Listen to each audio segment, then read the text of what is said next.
Chapter 1. At 4 o'clock on a November afternoon in 1902, Teddy Van Beck got out of a hansom cab in front of a brownstone house on Murray Hill. He was a tall, round-shouldered young man with a beaked nose and soft brown eyes in a sensitive face. In his veins quarreled the blood of colonial governors and celebrated robber barons. In him the synthesis had produced, for that time and place, something different and something new. His cousin, Helen Van Beck, waited in the drawing room.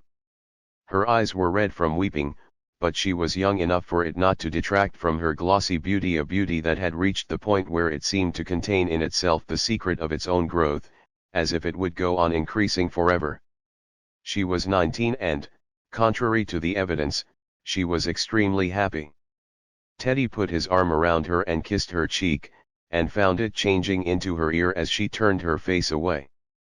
He held her for a moment, his own enthusiasm chilling, then he said, "You don't seem very glad to see me."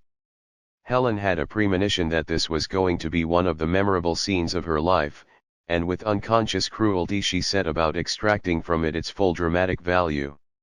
She sat in a corner of the couch, facing an easy chair.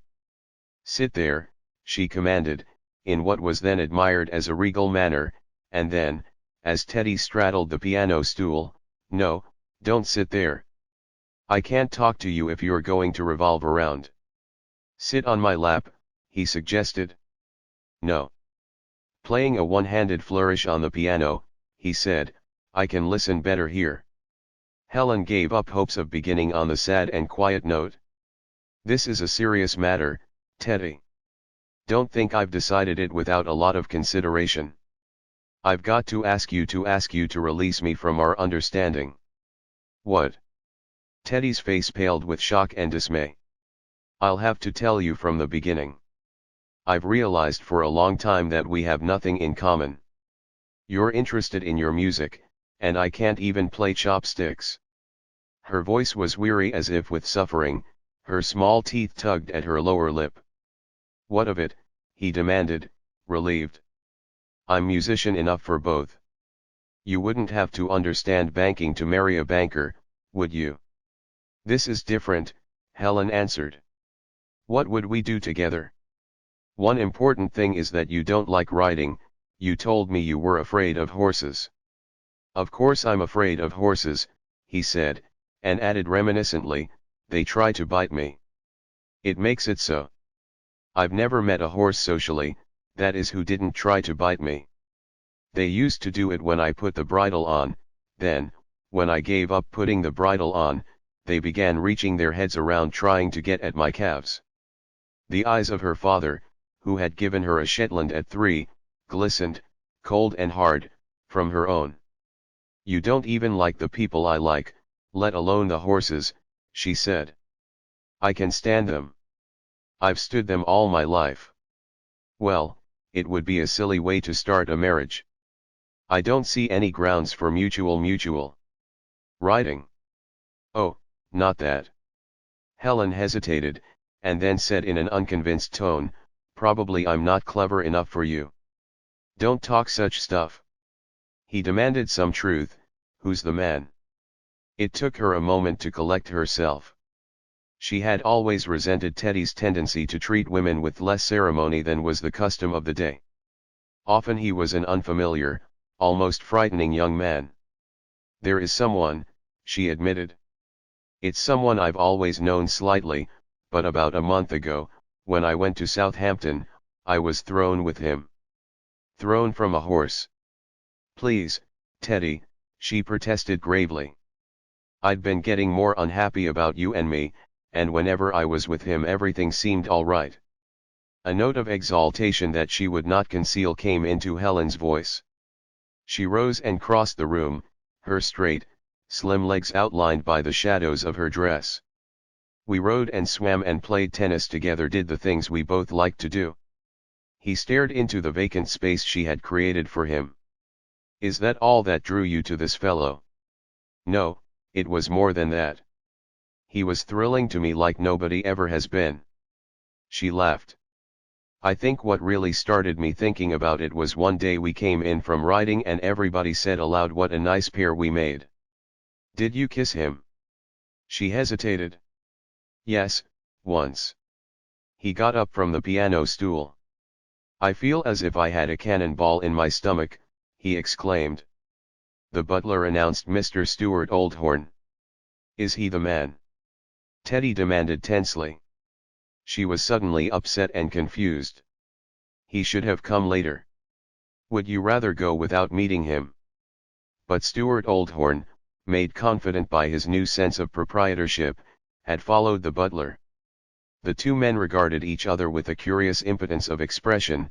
There can be no communication between men in that position, for their relation is indirect and consists in how much each of them has possessed or will possess of the woman in question, so that their emotions pass through her divided self as through a bad telephone connection. Stuart Oldhorn sat beside Helen, his polite eyes never leaving Teddy. He had the same glowing physical power as she. He had been a star athlete at Yale and a rough rider in Cuba, and was the best young horseman on Long Island. Women loved him not only for his points but for a real sweetness of temper. You've lived so much in Europe that I don't often see you, he said to Teddy. Teddy didn't answer and Stuart Oldhorn turned to Helen. I'm early, I didn't realize. You came at the right time, said Teddy rather harshly. I stayed to play you my congratulations. To Helen's alarm, he turned and ran his fingers over the keyboard. Then he began. What he was playing, neither Helen nor Stuart knew, but Teddy always remembered. He put his mind in order with a short resume of the history of music, beginning with some chords from the Messiah and ending with Debussy's La plus que Lente, which had an evocative quality for him, because he had first heard it the day his brother died. Then, pausing for an instant, he began to play more thoughtfully, and the lovers on the sofa could feel that they were alone, that he had left them and had no more traffic with them, and Helen's discomfort lessened. But the flight, the elusiveness of the music, piqued her, gave her a feeling of annoyance.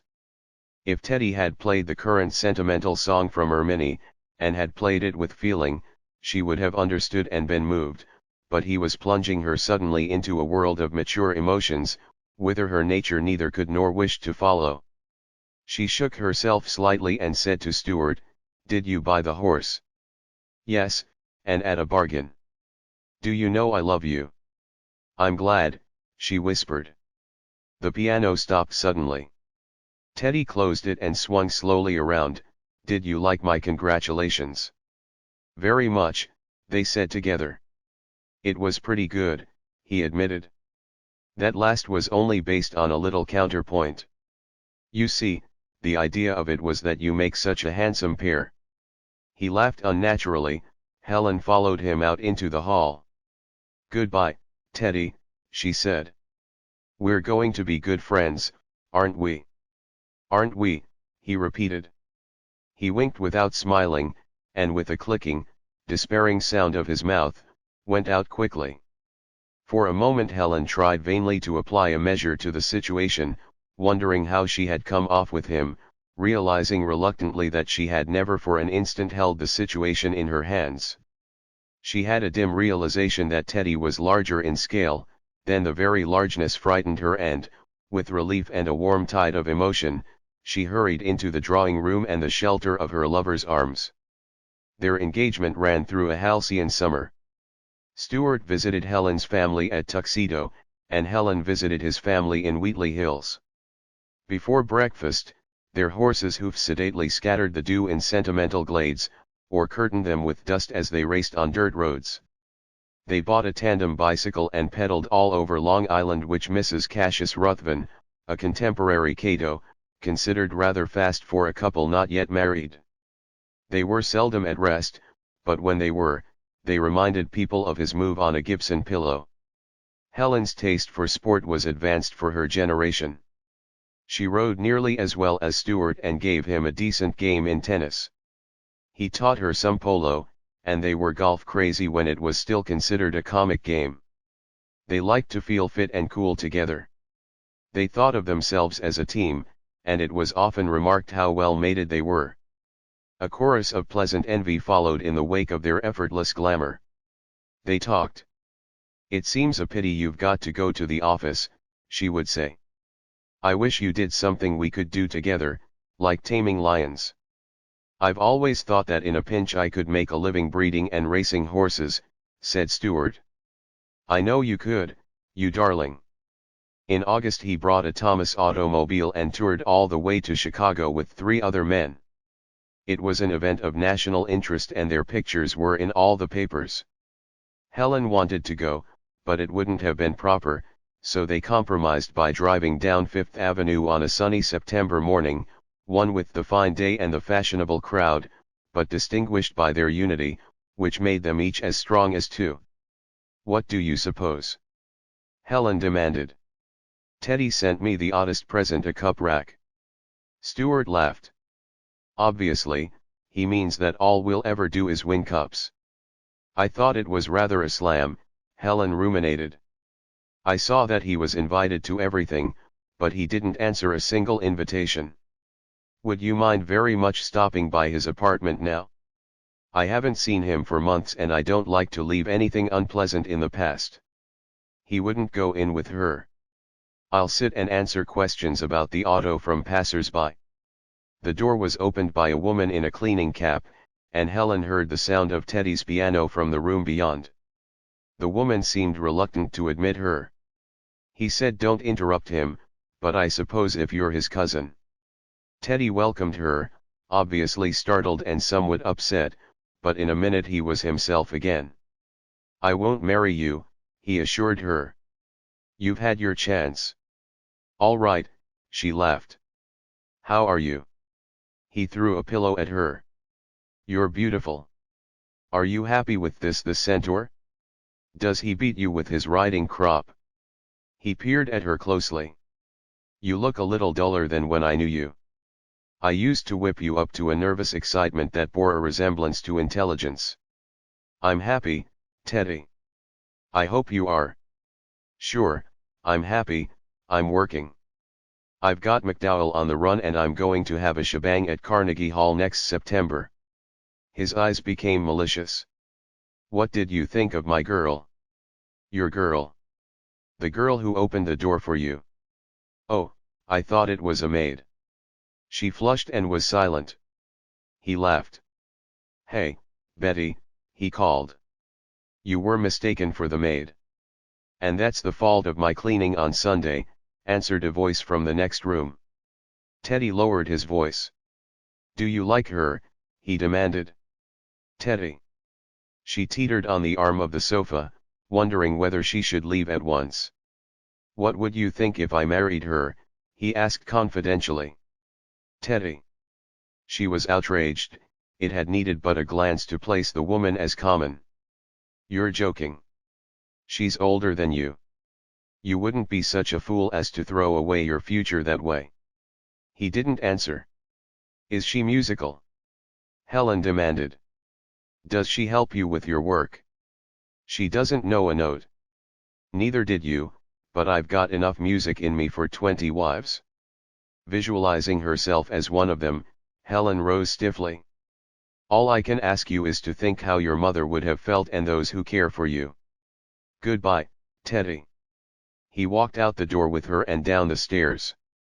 "As a matter of fact, we've been married for 2 months, he said casually. She was a waitress in a place where I used to eat." Helen felt that she should be angry and aloof, but tears of hurt vanity were springing to her eyes. "And do you love her?" "I like her, she's a good person and good for me. Love is something else. I loved you, Helen, and that's all dead in me for the present.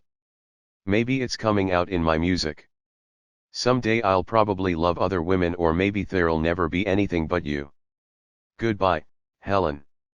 The declaration touched her. "I hope you'll be happy, Teddy. Bring your wife to the wedding." He bowed noncommittally. When she had gone, he returned thoughtfully to his apartment. "That was the cousin that I was in love with," he said. "And was it?" Betty's face, Irish and placid, brightened with interest. "She's a pretty thing. She wouldn't have been as good for me as a nice peasant like you. Always thinking of yourself, Teddy Van Beck." He laughed. Sure I am, but you love me, anyhow. That's a big word. All right. I'll remember that when you come begging around for a kiss. If my grandfather knew I married a bog trotter, he'd turn over in his grave. Now get out and let me finish my work. He sat at the piano, a pencil behind his ear. Already his face was resolved, composed, but his eyes grew more intense minute by minute, until there was a glaze in them, behind which they seemed to have joined his ears in counting and hearing. Presently there was no more indication in his face that anything had occurred to disturb the tranquility of his Sunday morning. Chapter 2. Mrs. Cassius Ruthven and a friend, veils flung back across their hats, sat in their auto on the edge of the field. A young woman playing polo in breeches. Mrs. Ruthven sighed. Amy Van Beck's daughter. I thought when Helen organized the Amazons she'd stop at divided skirts. But her husband apparently has no objections, for there he stands, egging her on. Of course, they always have liked the same things. A pair of thoroughbreds, those two, said the other woman complacently, meaning that she admitted them to be her equals. You'd never look at them and think that anything had gone wrong.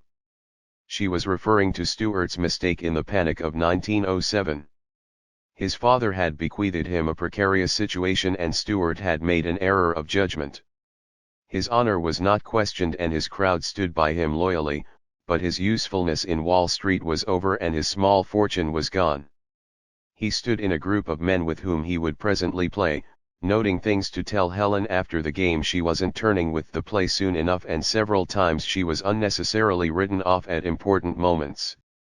Her ponies were sluggish, the penalty for playing with borrowed mounts, but she was, nevertheless, the best player on the field, and in the last minute she made a save that brought applause.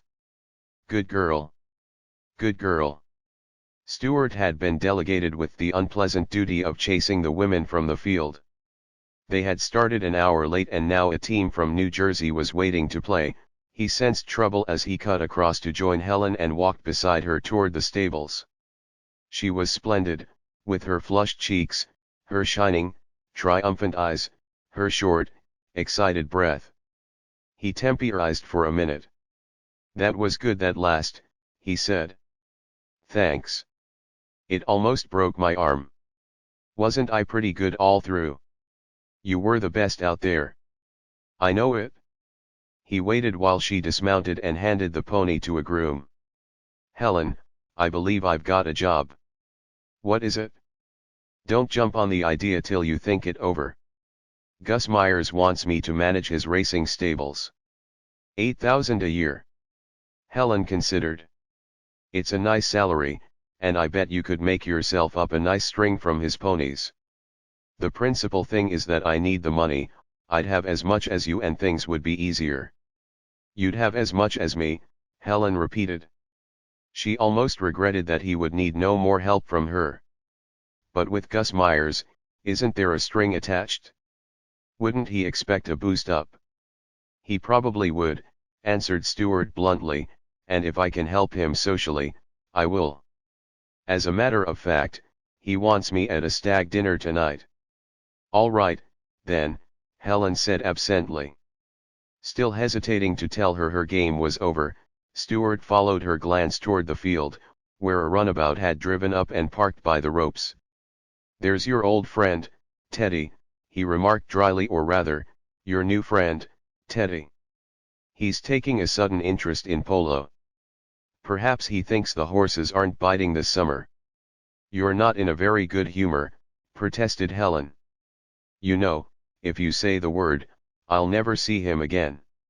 All I want in the world is for you and I to be together. I know, he admitted regretfully. Selling horses and giving up clubs put a crimp in that. I know the women all fall for Teddy, now he's getting famous, but if he tries to fool around with you I'll break his piano over his head. Oh, another thing, he began, seeing the men already riding on the field. About your last chukker. As best he could, he put the situation up to her. He was not prepared for the fury that swept over her. But it's an outrage.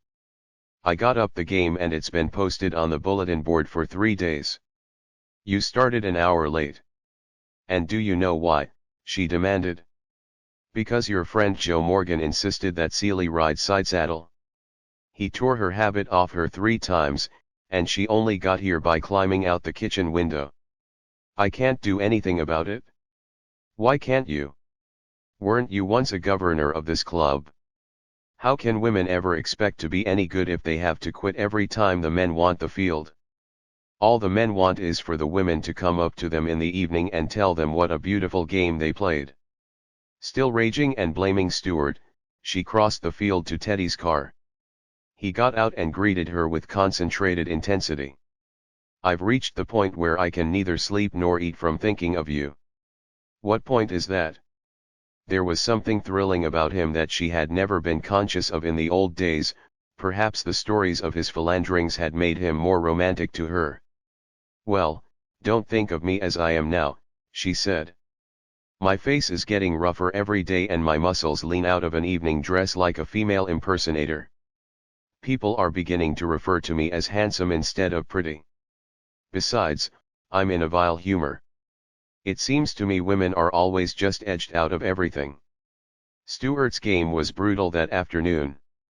In the first 5 minutes, he realized that Teddy's runabout was no longer there, and his long slugs began to tally from all angles. Afterward, he bumped home across country at a gallop. His mood was not assuaged by a note handed him by the children's nurse. Dear, since your friends made it possible for us to play, I wasn't going to sit there just dripping, so I had Teddy bring me home. And since you'll be out to dinner, I'm going into New York with him to the theater. I'll either be out on the theater train or spend the night at Mother's. Helen. Stuart went upstairs and changed into his dinner coat. He had no defense against the unfamiliar claws of jealousy that began a slow dissection of his insides. Often Helen had gone to plays or dances with other men, but this was different. He felt toward Teddy the faint contempt of the physical man for the artist, but the last 6 months had bruised his pride. He perceived the possibility that Helen might be seriously interested in someone else. He was in a bad humor at Gus Meyer's dinner, annoyed with his host for talking so freely about their business arrangement. When at last they rose from the table, he decided that it was no go and called Myers aside. Look here. I'm afraid this isn't a good idea, after all. Why not? His host looked at him in alarm. Are you going back on me? My dear fellow. I think we'd better call it off. And why, may I ask? Certainly I have the right to ask why. Stuart considered. All right, I'll tell you. When you made that little speech, you mentioned me as if you had somehow bought me, as if I was a sort of employee in your office. Now, in the sporting world that doesn't go, things are more democratic. I grew up with all these men here tonight, and they didn't like it any better than I did. I see, Mr. Myers reflected carefully, I see. Suddenly he clapped Stuart on the back. That is exactly the sort of thing I like to be told, it helps me. From now on I won't mention you as if you were in my as if we had a business arrangement. Is that all right? After all, the salary was $8,000. Very well, then, Stuart agreed. But you'll have to excuse me tonight. I'm catching a train to the city. I'll put an automobile at your disposal. At 10 o'clock he rang the bell of Teddy's apartment on 48th Street. I'm looking for Mr. Van Beck, he said to the woman who answered the door. I know he's gone to the theater, but I wonder if you can tell me. Suddenly he guessed who the woman was. I'm Stuart Oldhorn, he explained. I married Mr. Van Beck's cousin. Oh, come in, said Betty pleasantly. I know all about who you are.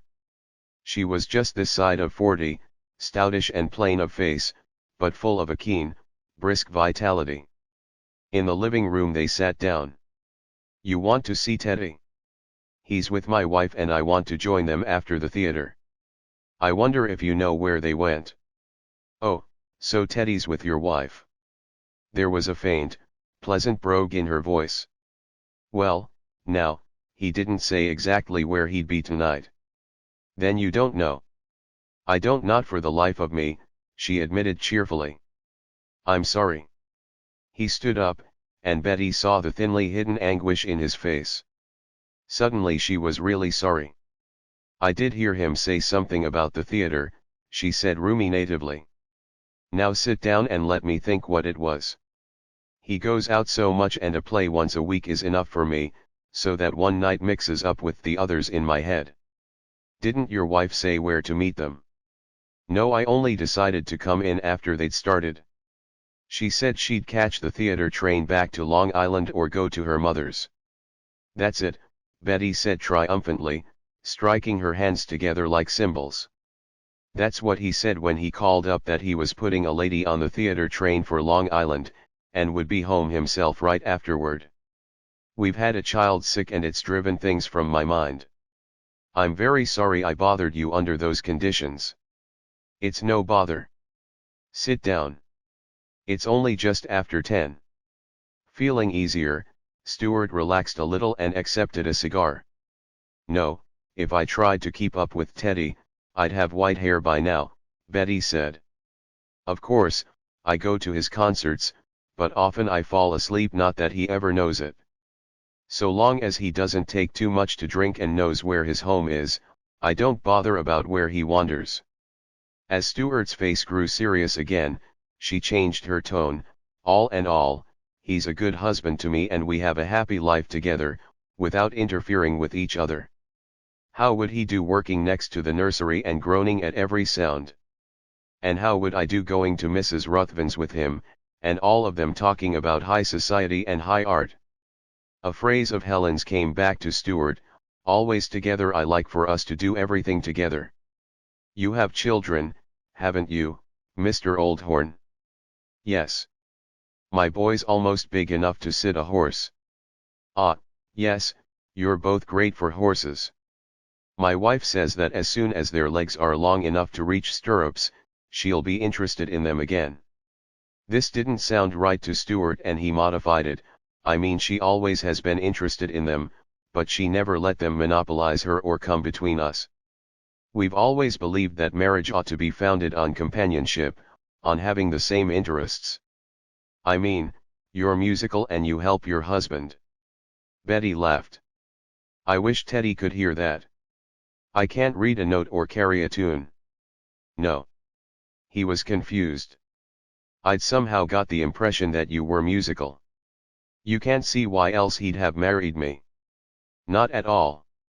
On the contrary. After a few minutes, he said good night, somehow liking her. When he had gone, Betty's expression changed slowly to one of exasperation. She went to the telephone and called her husband's studio. There you are, Teddy.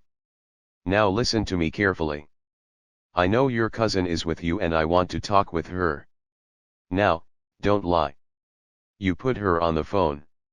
Her husband has been here, and if you don't let me talk to her, it might be a serious matter. She could hear an unintelligible colloquy, and then Helen's voice. Hello. Good evening, Mrs. Oldhorn. Your husband came here, looking for you and Teddy. I told him I didn't know which play you were at, so you'd better be thinking which one. And I told him Teddy was leaving you at the station in time for the theater train. Oh, thank you very much. Now, you meet your husband or there's trouble for you, or I'm no judge of men. And wait a minute. Tell Teddy, if he's going to be up late, that Josie's sleeping light, and he's not to touch the piano when he gets home. Betty heard Teddy come in at 11, and she came into the drawing room smelling of chamomile vapor. He greeted her absently. There was a look of suffering in his face and his eyes were bright and far away. You call yourself a great musician, Teddy Van Beck, she said, but it seems to me you're much more interested in women. Let me alone, Betty. I do let you alone, but when the husbands start coming here, it's another matter. This was different, Betty. This goes way back into the past. It sounds like the present to me. Don't make any mistake about Helen, he said. She's a good woman. Not through any fault of yours, I know. He sank his head wearily in his hands. I've tried to forget her. I've avoided her for 6 years. And then, when I met her a month ago, it all rushed over me. Try and understand, Bet. You're my best friend, you're the only person that ever loved me. When you're good I love you, she said. Don't worry. It's over. She loves her husband, she just came to New York with me because she's got some spite against him. She follows me a certain distance just like she always has, and then anyhow, I'm not going to see her anymore. Now go to bed, Bet. I want to play for a while. He was on his feet when she stopped him. You're not to touch the piano tonight. Oh, I forgot about Josie, he said remorsefully. Well, I'll drink a bottle of beer and then I'll come to bed. He came close and put his arm around her. Dear Bet, nothing could ever interfere with us. You're a bad boy, Teddy, she said. I wouldn't ever be so bad to you. How do you know, Bet? How do you know what you'd do? He smoothed down her plain brown hair, knowing for the 1000th time that she had none of the world's dark magic for him, and that he couldn't live without her for 6 consecutive hours. Dear Bet, he whispered. Dear Bet. Chapter 3. The old Hornies were visiting. In the last 4 years, since Stuart had terminated his bondage to Gus Myers, they had become visiting people. The children visited Grandmother Van Beck during the winter and attended school in New York. Stuart and Helen visited friends in Asheville, Aiken, and Palm Beach, and in the summer usually occupied a small cottage on someone's Long Island estate. My dear, it's just standing there empty. I wouldn't dream of accepting any rent. You'll be doing us a favor by occupying it. Usually, they gave out a great deal of themselves in that eternal willingness and enthusiasm which makes a successful guest. It became their profession. Moving through a world that was growing rich with the war in Europe, Stuart had somewhere lost his way. Twice playing brilliant golf in the National Amateur, he accepted a job as professional at a club which his father had helped to found. He was restless and unhappy. This weekend they were visiting a pupil of his. As a consequence of a mixed foursome, the old Hornies went upstairs to dress for dinner, surcharged with the unpleasant accumulation of many unsatisfactory months. In the afternoon, Stuart had played with their hostess and Helen with another man, a situation which Stuart always dreaded, because it forced him into competition with Helen. He had actually tried to miss that putt on the 18th, to just miss it. But the ball dropped in the cup. Helen went through the superficial motions of a good loser, but she devoted herself pointedly to her partner for the rest of the afternoon. Their expressions still counterfeited amusement as they entered their room. When the door closed, Helen's pleasant expression faded and she walked toward the dressing table as though her own reflection was the only decent company with which to forgather. Stuart watched her, frowning. I know why you're in a rotten humor, he said, though I don't believe you know yourself. I'm not in a rotten humor, Helen responded in a clipped voice. You are, and I know the real reason, the one you don't know. It's because I hold that putt this afternoon. She turned slowly, incredulously, from the mirror. Oh, so I have a new fault. I've suddenly become, of all things, a poor sport. It's not like you to be a poor sport, he admitted, but otherwise why all this interest in other men, and why do you look at me as if I'm well, slightly gamey? I'm not aware of it. I am. He was aware, too, that there was always some man in their life now, some man of power and money who paid court to Helen and gave her the sense of solidity which he failed to provide. He had no cause to be jealous of any particular man, but the pressure of many was irritating. It annoyed him that on so slight a grievance, Helen should remind him by her actions that he no longer filled her entire life. If Anne can get any satisfaction out of winning, she's welcome to it, said Helen suddenly. Isn't that rather petty? She isn't in your class, she won't qualify for the third flight in Boston. Feeling herself in the wrong, She changed her tone. "Oh, that isn't it," she broke out. "I just keep wishing you and I could play together like we used to. And now you have to play with dubs, and get their wretched shots out of traps. Especially," she hesitated, "especially when you're so unnecessarily gallant." The faint contempt in her voice, the mock jealousy that covered a growing indifference was apparent to him. There had been a time when, if he danced with another woman, Helen's stricken eyes followed him around the room. "My gallantry is simply a matter of business," he answered. "Lessons have brought in 300 a month all summer. How could I go to see you play at Boston next week, except that I'm going to coach other women?" "And you're going to see me win," announced Helen. "Do you know that?" "Naturally, I want nothing more," Stuart said automatically. But the unnecessary defiance in her voice repelled him, and he suddenly wondered if he really cared whether she won or not. At the same moment, Helen's mood changed, and for a moment she saw the true situation, that she could play in amateur tournaments and Stuart could not, that the new cups in the rack were all hers now, that he had given up the fiercely competitive sportsmanship that had been the breath of life to him in order to provide necessary money. "Oh, I'm so sorry for you, Stuart." There were tears in her eyes. "It seems such a shame that you can't do the things you love, and I can. Perhaps I ought hunty to play this summer." "Nonsense," he said. "You can't sit home and twirl your thumbs." She caught at this. "You wouldn't want me to." "I can't help being good at sports, you taught me nearly all I know. But I wish I could help you. Just try to remember I'm your best friend.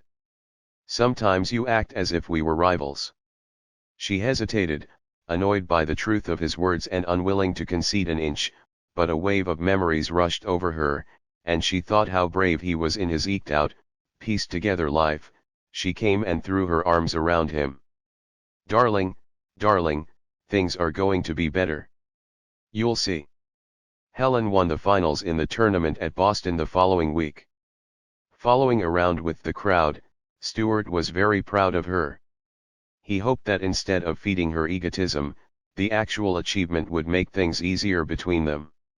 He hated the conflict that had grown out of their wanting the same excellences, the same prizes from life.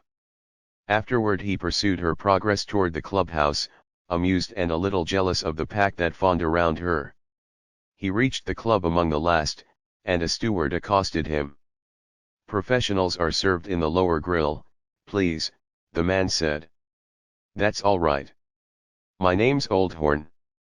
He started to walk by, but the man barred his way. "Sorry, sir. I realize that Mrs. Oldhorn's playing in the match, but my orders are to direct the professionals to the lower grill, and I understand you are a professional." "Why, look here," Stuart began, wildly angry, and stopped. A group of people were listening. "All right, never mind," he said gruffly, and turned away. The memory of the experience rankled. It was the determining factor that drove him, some weeks later, to a momentous decision. For a long time he had been playing with the idea of joining the Canadian Air Force, for service in France. He knew that his absence would have little practical bearing on the lives of Helen and the children, happening on some friends who were also full of the restlessness of 1915, the matter was suddenly decided. But he had not counted on the effect upon Helen. Her reaction was not so much one of grief or alarm, but as if she had been somehow outwitted. "But you might have told me," she wailed. "You leave me dangling, you simply take yourself away without any warning." Once again Helen saw him as the bright and intolerably blinding hero, and her soul winced before him as it had when they first met. He was a warrior. For him, peace was only the interval between wars, and peace was destroying him. Here was the game of games beckoning him without throwing over the whole logic of their lives. There was nothing she could say. "This is my sort of thing," he said confidently, younger with his excitement. "A few more years of this life and I'd go to pieces, take to drink.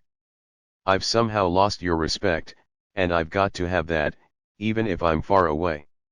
She was proud of him again, She talked to everyone of his impending departure.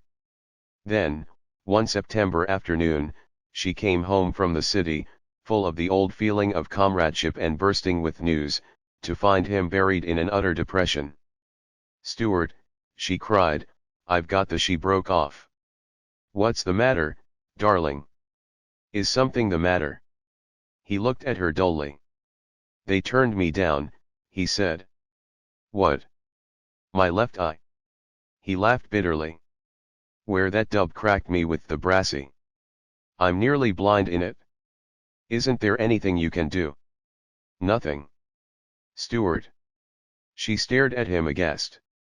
"Stuart, and I was going to tell you. I was saving it for a surprise. El's apprentice has organized a Red Cross unit to serve with the French, and I joined it because I thought it would be wonderful if we both went. We've been measured for uniforms and bought our outfits, and we're sailing the end of next week." Chapter 4. Helen was a blurred figure among other blurred figures on a boat deck, dark against the threat of submarines. When the ship had slid out into the obscure future, Stuart walked eastward along 57th Street. His grief at the severance of many ties was a weight he carried in his body, and he walked slowly, as if adjusting himself to it. To balance this, there was a curious sensation of lightness in his mind. For the first time in 12 years he was alone, and the feeling came over him that he was alone for good. Knowing Helen and knowing war, he could guess at the experiences she would go through, and he could not form any picture of a renewed life together afterward. He was discarded, she had proved the stronger at last. It seemed very strange and sad that his marriage should have such an ending. He came to Carnegie Hall, dark after a concert, and his eye caught the name of Theodore Van Beck, large on the posted bills. As he stared at it, a green door opened in the side of the building and a group of people in evening dress came out. Stuart and Teddy were face to face before they recognized each other. "Hello, there," Teddy cried cordially. "Did Helen sail?" "Just now. I met her on the street yesterday and she told me. I wanted you both to come to my concert." "Well, she's quite a heroine, going off like that. Have you met my wife?" Stuart and Betty smiled at each other. "We've met." "And I didn't know it," protested Teddy. "Women need watching when they get toward their dotage. Look here, Stuart, we're having a few people up to the apartment. No heavy music or anything. Just supper and a few debutantes to tell me I was divine. It will do you good to come. I imagine you're missing Helen like the devil." "I don't think I." "Come along. They'll tell you you're divine too." Realizing that the invitation was inspired by kindliness, Stuart accepted. It was the sort of gathering he had seldom attended, and he was surprised to meet so many people he knew. Teddy played the lion in a manner at once assertive and skeptical. Stuart listened as he enlarged to Mrs. Cassius Ruthven on one of his favorite themes. People tried to make marriages cooperative and they've ended by becoming competitive. Impossible situation. Smart men will get to fight shy of ornamental women. A man ought to marry somebody who'll be grateful, like Betty here." "Now don't talk so much, Theodore Van Beck," Betty interrupted. "Since you're such a fine musician, you'd do well to express yourself with music instead of rash words." "I don't agree with your husband," said Mrs. Ruthven.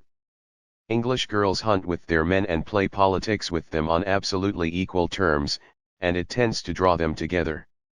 "It does not," insisted Teddy. "That's why English society is the most disorganized in the world. Betty and I are happy because we haven't any qualities in common at all." His exuberance grated on Stuart, and the success that flowed from him swung his mind back to the failure of his own life. He could not know that his life was not destined to be a failure. He could not read the fine story that 3 years later would be carved proud above his soldier's grave, or know that his restless body, which never spared itself in sport or danger, was destined to give him one last proud gallop at the end. "They turned me down," he was saying to Mrs. Ruthven.